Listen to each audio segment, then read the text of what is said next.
हम दिनों में ज़ोहर और असर की नमाज खामोशी से पढ़ते हैं मगर जुमे वाले दिन ऊंची आवाज में पढ़ते हैं, इसकी क्या वजह है? जुमा की नमाज ऊंची आवाज में पढ़ते हैं, असर की नमाज जब जमा होती है साथ वो खामोशी से ही पढ़ते हैं। जुमा की नमाज सुन्नत थी रसूलुल्लाह सल्लल्लाहु अलैहि वसल्लम की कि ऊंची तिलावत किया करते थे, उससे लोगों पे एक किस्म का वज्द तारी हो जाता था। बस हम भी आपकी सुन्नत की पैरवी करते हैं। हुजूर मेरे पास लतीफ़ा है। अच्छा सुनाओ फिर।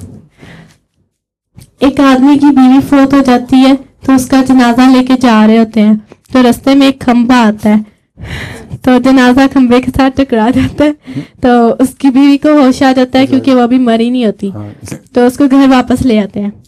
नेक्स्ट टाइम वो सचमुच मर जाती है, फिर उसका जनाजा लेके जा रहे होते हैं तो खंबा आता है तो वो आदमी कहता है अब की बार जरा ध्यान से जाना।